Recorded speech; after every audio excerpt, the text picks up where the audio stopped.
माता दी दोस्तों, कैसे हैं आप सब। दोस्तों बात कर रहे हैं 25 और 26 सितंबर की कि ये 2 दिन मकर राशि वालों के लिए कैसे रहने वाले हैं। इन 2 दिनों में मकर राशि वालों को क्या खुशखबरी सुनने को मिल सकती है, किन बातों में इन्हें सावधानी रखनी चाहिए। तो इन 2 दिनों का राशिफल जानने से पहले हम इन 2 दिनों का पंचांग जान लेते हैं। 25 सितंबर 2025 दिन गुरुवार रहेगा। अश्विन मास शुक्ल पक्ष की तृतीय तिथि जो 7:07 तक रहेगी। उसके बाद चतुर्थी तिथि प्रारंभ हो जाएगी। वैधृति योग रहेगा जो 9:53 तक रहेगा। उसके बाद विषुकुंभ योग प्रारंभ हो जाएगा। स्वाति नक्षत्र रहेगा जो 7:08 तक रहेगा। उसके बाद विशाखा नक्षत्र प्रारंभ हो जाएगा। चंद्रमा तुला राशि में रहेंगे। अभिजित मुहूर्त का समय रहेगा 11:48 से 12:36 तक। राहुकाल का समय रहेगा दोपहर 1:43 से 3:13 तक।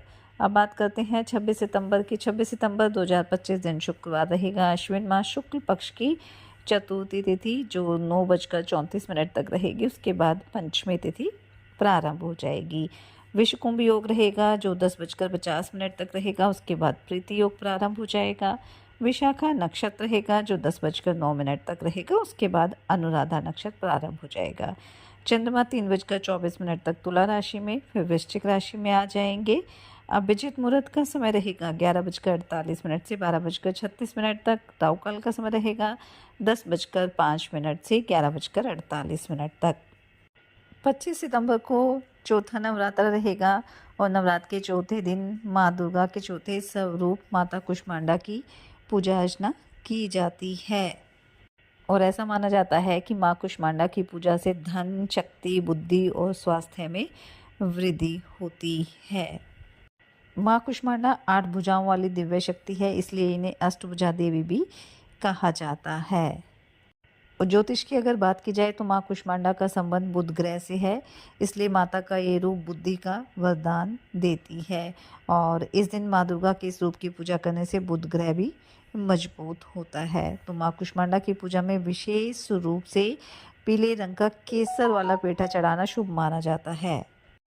26 सितंबर को नवरात्रि का 5वां दिन रहेगा और 5वां दिन माँ स्कंद माता को समर्पित होता है और माता स्कंद माता को पीले रंग की वस्तुएं और केले का भोग लगाना शुभ फलदायी माना जाता है। और स्कंद माता की पूजा करने से हमें ज्ञान की प्राप्ति होती है, संतान सुख मिलता है और जीवन में सुख समृद्धि आती है।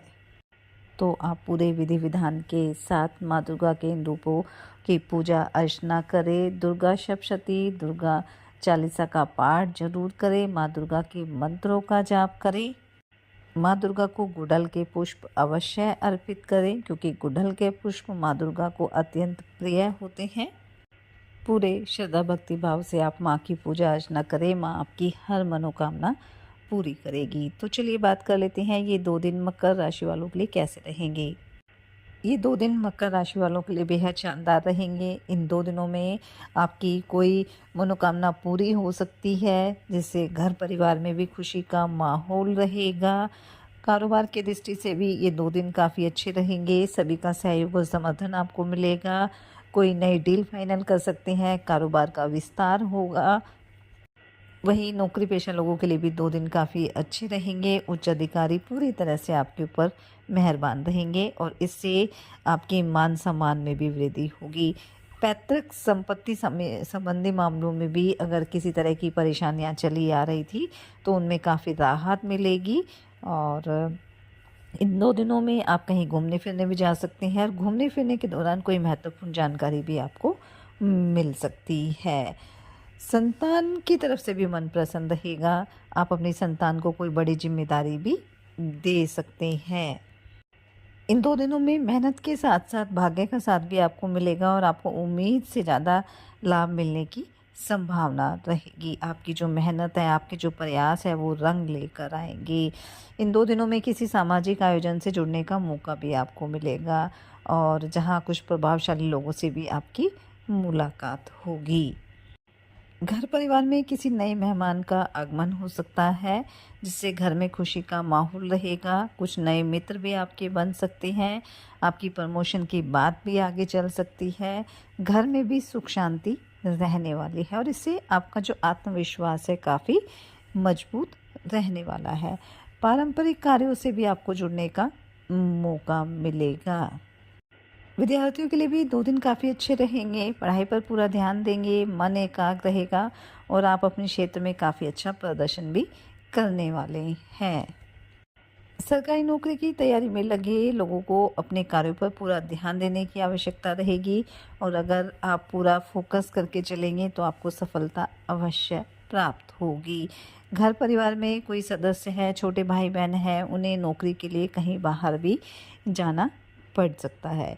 इन 2 दिनों में आपको इस बात का ध्यान रखना है कि अपने निजी मामलों में किसी दूसरे से सलाह लेने से बचना है, नहीं तो आपके जीवन में कुछ परेशानियां भी आ सकती है। धर्म कर्म में काफ़ी रुचि रहेगी, धार्मिक कार्यों में आप बढ़ चढ़कर हिस्सा लेंगे। वहीं जो जातक अविवाहित हैं उनके जीवन में किसी नए व्यक्ति की एंट्री हो सकती है।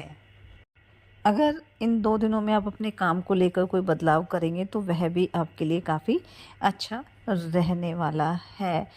भाईचारे की भावना भी मन में रहेगी, आप अपने भाई बहनों का, रिश्तेदारों का पूरा सहयोग करने वाले हैं। अगर आपके ऊपर कोई कर्ज था, किसी से उधार लिया हुआ था, बैंक से लोन ले रखा था, तो आप उसे उतारने की पूरी कोशिश करेंगे और उसमें आपको सफलता भी मिलने वाली है। अगर आप शेयर बाज़ार से जुड़े हुए हैं, सट्टे लॉटरी से जुड़े हुए हैं, तो उसमें भी अचानक से धन लाभ के योग बनने वाले हैं या कहीं आपका धन फंसा हुआ था तो उसके भी वापस मिलने की प्रबल संभावना रहेगी। स्वास्थ्य भी काफ़ी अच्छा रहेगा, एक एनर्जी आपके अंदर रहने वाली है, इसलिए आप उसे इधर उधर रहकर व्यर्थ ना करें बल्कि अपने कार्य को तय समय पर पूरा करने की कोशिश करें ताकि उसमें आपको लाभ भी हो और आपकी तरक्की के योग भी बने।